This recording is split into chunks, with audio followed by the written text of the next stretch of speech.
Welcome to the deep dive. Today we're jumping into the Chicago real estate market. Specifically, how you can build wealth through investing here. We're looking at a really concrete path. Yeah, focusing on townhome rentals. It's a unique angle. And we're basing this discussion, this deep dive, on the work of Michael Linton. All right, a commercial broker and investor who's been in the Chicago scene for, almost 4 decades. Almost 4 decades, exactly.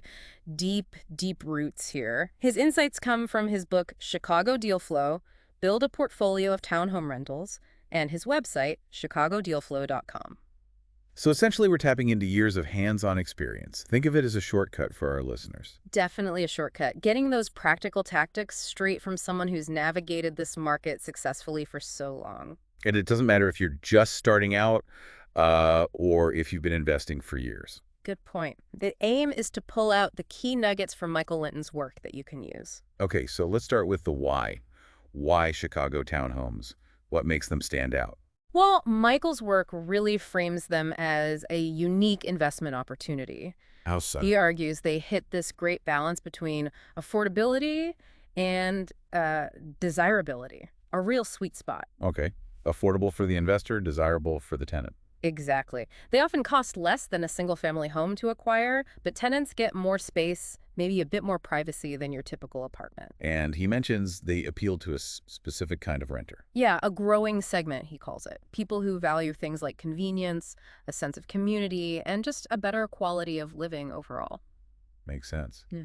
And for the investor, what are the big draws? Lower maintenance costs are a big one he highlights. Because of HOAs often handling the exterior stuff? Right, that can be a factor. Plus, he points to strong rental demand and, of course, the potential for appreciation, especially in the right Chicago neighborhoods. Lower maintenance and strong demand, that sounds pretty good. Let's dig into that strong rental market idea. What's really driving it in Chicago? It's a mix of things. You've got the solid, diverse economy as a foundation. But Chicago is also a huge hub for education and culture. Think about all the universities, the colleges. Right, constant inflow of students, professors, young professionals needing housing. Exactly. And townhomes often fit what they're looking for, modern feel, maybe closer to transit, amenities, jobs, but still feels like a neighborhood. So it's not just any rental, it's about lifestyle fit. Michael also mentioned location diversity. He did, and that's key. Townhomes aren't just in one type of area here. You find them downtown, suburbs, up-and-coming spots. All over. Near the Loop, established suburbs, areas undergoing regeneration. That spread gives investors options. Options to target different renters, different price points based on the specific area. Precisely. Match the investment to the local demand. Okay, so the why is clear. Let's get practical. How does Michael Linton suggest actually getting started and, importantly, scaling up? His core advice is pretty straightforward. Start small, learn, then scale deliberately. Manageable steps. Huh? Avoid getting overwhelmed right at the start. Exactly. He calls it the power of scalability. Each purchase isn't just adding a property, it's adding to your knowledge base for the next one. Learning by doing, essentially. Yes. And a big part of scaling smartly is diversification. Okay, not just different property types, but even within townhomes. Right. He suggests looking at different neighborhoods, different price points within your townhome investments to spread that risk. That makes sense. And building connections must be important, too. Oh, absolutely critical. Michael emphasizes building relationships with real estate professionals. Agents, lenders. Yes. But also, crucially, other investors who know the ropes. That network is where insights and sometimes deals come from. Especially those off-market ones he talks about. We'll get to that. But yeah, and tied to that is just staying current. Staying informed and educated, as he puts it, because the market doesn't stand still. Not at all. Laws change, financing changes, neighborhoods evolve. You have to keep up. Speaking of financing, that's a huge piece. Michael's work apparently goes into a lot of detail here. It's not just getting a mortgage, right? Definitely not. Understanding financing is about matching the right tool to your strategy and the specific property. He lays out quite a few options. Conventional mortgages are the obvious starting point, I guess. They are your standard fixed or adjustable rates. But for investment properties, lenders typically want a bigger down payment. Usually 20%, maybe more. Often, yeah. Though sometimes less, depending on the loan and your situation, but it's usually higher than for your own home. What about government-backed loans? FHA, VA, Do they play a role for investors? They can. It's situational. He mentions things like the FHA 203K. That's the one for buying and fixing up a place. Right. Could be useful for a townhome that needs work. VA loans are great for veterans, sometimes zero down, but you need to weigh the pros, like lower down payments, against cons, like mortgage insurance on FHA or funding fees on VA. And they might have restrictions on use, too. Exactly. So maybe not the first choice for every investor scenario, but good to know about. What if the property or the deal is a bit unusual? Doesn't fit the standard bank box? That's where things like hard money or private lending come in. Faster cash, less focus on borrower credit, more on the property itself. Pretty much. They're typically short-term, higher interest, secured by the asset.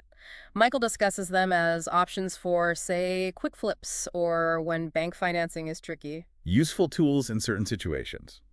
And leveraging existing equity. Absolutely. ATLOC's home equity lines of credit let you tap into equity you already have. He also covers commercial loans for bigger properties, like over 4 units. And portfolio loans for investors with multiple properties. Yeah, some banks offer those to experienced investors, can sometimes finance a group of properties or non-standard ones, might have tougher requirements or higher rates, but offer flexibility. Wow, okay. That's a lot more than just walking into your local bank branch. It is. And his point is you need to look beyond just the interest rate. Fees, loan terms, penalties, the whole picture. Exactly. Does it fit your plan, your timeline, your exit strategy? Makes sense. Okay, so you've acquired the property. Now you have to manage it. That's where the real work starts for many. Totally. Property management essentials, as Michael calls it. This is vital for protecting the investment and getting steady income. And the big fork in the road. DIY or hire a pro. Right. Self-managing versus bringing in a property manager. He lays out the pros and cons of both. What's the upside of doing it yourself? You build direct tenant relationships. You learn the business inside out, hands-on. But the downsides? Time. It takes a lot of time. Plus, you need to know the laws, especially Chicago's RLTO, which we'll touch on. And dealing with tenant issues can be emotionally draining. I can imagine. So hiring a manager. You get their expertise, marketing, screening, legal know-how, huge time savings. They handle the calls, the repairs, using their network. Less stress. But it costs money. It does, usually a cut of the rent. And you give up some direct control. You also need to make sure they're really looking out for your interests, not just filling vacancies. So it's a strategic choice.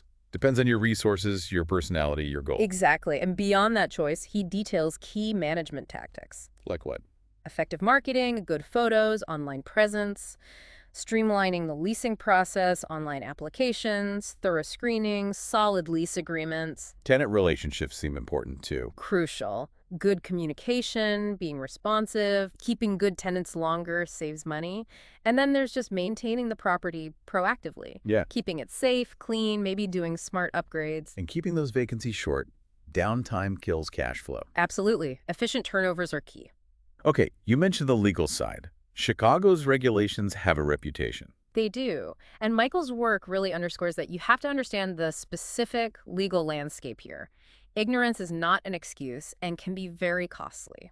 The RLTO, the Residential Landlord and Tenant Ordinance, that's the big one. It's huge. Governs most leases in the city. You need to know its rules on leases, security deposits, evictions. But he also points out there are important exceptions. Like for smaller, owner-occupied buildings. Right. Buildings with 6 units or fewer where the owner lives there might be exempt from parts of it. You need to know if it applies to your property. What else falls under that legal umbrella? Clear lease agreements are vital. Rules around rent increases how much notice you need to give. Maintenance responsibilities, what's yours, what's the tenant's, city inspections, and specific Chicago licensing. Licensing, like a business license. Yes, often a business license and registering the building itself as a rental property. Plus, always, fair housing laws. Federal, state, local, zero tolerance for discrimination. And environmental stuff, lead paint. That too. Sure. Disclosures for lead paint in older buildings, handling things like asbestos properly. It's a lot. Sounds like getting good legal advice is pretty much essential. He strongly recommends it. Find a lawyer who specializes in Chicago landlord-tenant law. Don't try to wing it. Good advice. Shifting back to strategy, Michael talks about diversification. How does that fit in, especially if you're starting with townhomes? It's basic risk management, right? Don't put all your investment eggs in one basket. So even if townhomes are your focus, think broader. Eventually, yes. He suggests mixing townhomes with other rental types over time, maybe single-family homes, small apartment buildings, condos, whatever makes sense. Why do that? What's the benefit? It manages risk. Different parts of the market can move differently. If townhome demand softens slightly in one area, maybe your apartments somewhere else are doing great. It cushions the blow. And you reach different types of tenants. Exactly. Tenant diversification.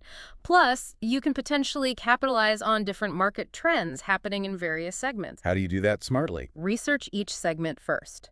Balance risk, maybe some stable investments, some with higher growth potential. Think geographically to diversify within Chicagoland, and plan the finances carefully. Because managing different property types isn't the same. Right. Different challenges, maybe different financing needs, requires broader knowledge, but he presents it as achievable with the right planning. Okay, now Michael Linton's book and website, chicagodealflow.com, they promise more than just the basics insider tactics, right? That's a big part of the value proposition.